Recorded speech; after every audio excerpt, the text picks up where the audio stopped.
The main problem remaining with the forward air defense platform is that it extends too far to the rear. There should be a gap between the forward air defense platform and the upper air defense platform. When I was constructing the wind baffles for the forward air defense platform, I didn't realize this, so I will need to cut those off along with a section of the bulkhead. I'm not exactly sure how I should go about reducing the length of these splinter shields. I think I will start by marking it with a blade, and then I'll attempt to create an edge using the side of a file. The problem with the file is that although it does work, it's quite difficult to keep it straight, and I don't really want to have a wavy edge, so I think a saw would be better. If I were to cut with a knife, it will pull the plastic and bend it. It's also a bit more difficult to keep the edge straight, so I think a saw would be the best bet. This thick saw, its teeth are too big and it's catching on the edge, so it's not working that well. And you try my thin blade. This thin blade has much smaller teeth, and there it is. This is working much better. It's cutting very nicely, and I'm able to get a clean edge on it as well. So that was the best tool. A saw with very fine teeth. Now that I've cut down to the deck, I can saw off this upper section. I can't get right in there because the upper air defense platform is, well, upper, so it's a little bit higher. But I'm able to at least cut it off most of the way down and then dig out the last of the splinter shields with a file. The edges of the splinter shield are pretty good, but there's a bit of a burr on them, so I need to clean it up with the file, and then I'm happy with it. That went surprisingly well. Since that was a success, I'll move on to some other modifications. There are some support pillars that need to be installed between these decks.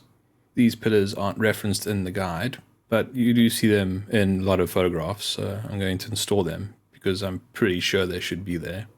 If anybody gets really upset about me installing these pillars, it will be easy enough for me to just rip them out. This is 0.5 by 0.25 millimeter plastic stock.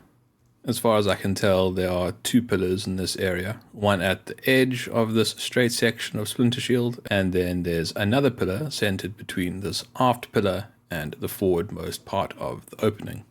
Once cut to length, I tack them in place using Revell Contactor Professional, and then on the other end, I secure it in place using extra thin plastic cement. Once the glue is dried, I brush paint them with Tamiya XF53, the color of the superstructure. With components that are this small, there's no need to airbrush them. You won't be able to see brush marks on them. Airbrushing these pillars will just take more time and use more paint. While I have the paint out, I'll touch up the areas of the forward air defense platform that I cut off. The deck also got damaged, so I need to touch that up as well. The deck I'm painting in XF82. The next thing that I need to do is install the upper air defense platform on top of the torpedo control position. Once I've done that, it's going to be more difficult to access the windows to the torpedo control position. So to make things a little bit easier down the line, I'm going to paint them in black now. To paint them, I use a fine brush to fill them with black panel line. This can be a bit tricky to get the paint to stay perfectly inside the window. Normally I'd only paint the windows in black after I've covered them with a gloss coat, because it makes it a little bit easier to remove any excess that gets on the outside of the window. In this case, I haven't done that yet because I'm not ready for it. So any excess that I get on the outside of the window, I'm going to have to touch up using paint. Provided you give the panel line enough time to dry, it's quite easy to paint over. It's not going to be a problem. In this case, because there is so little on the outside of the windows, it's not a very large area that I need to cover. I just paint over the spilled out panel line using a brush with XF53.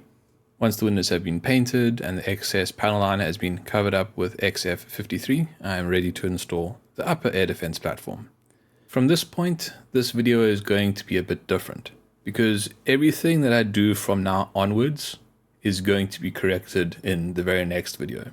At this point, I was unaware that the upper air defense platform is a little bit too long, and this is going to cause problems with the ladders that go from the torpedo control positions deck to the air defense platform. Essentially, they overlap too much and there isn't enough space for the ladder to come through. So what I'm doing here is installing the upper air defense platform as is in the model without any corrections. If you are not concerned about having a 100% realistic upper air defense platform, then this is the way to go. It will simplify things quite a lot for you.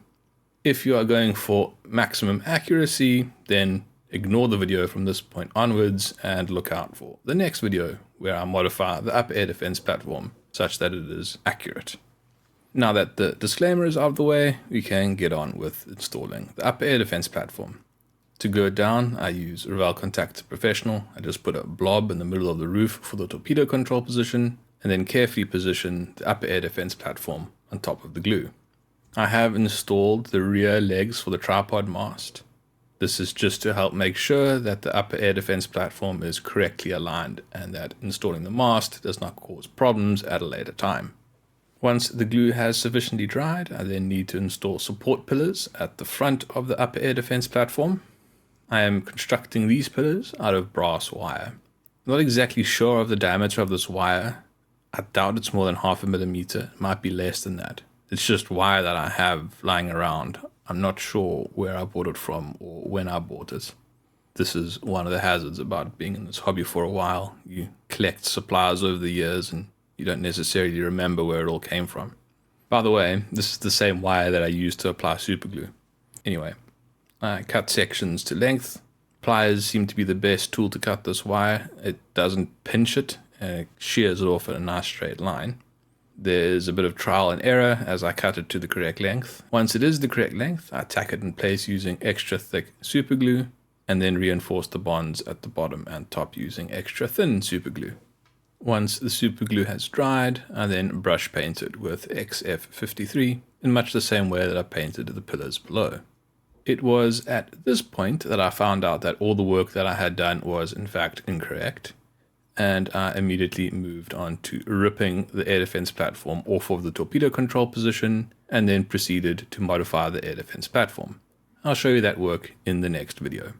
If you would like to support this channel or see how the ship looks when it is completed, then please subscribe. Thanks for watching. Cheers.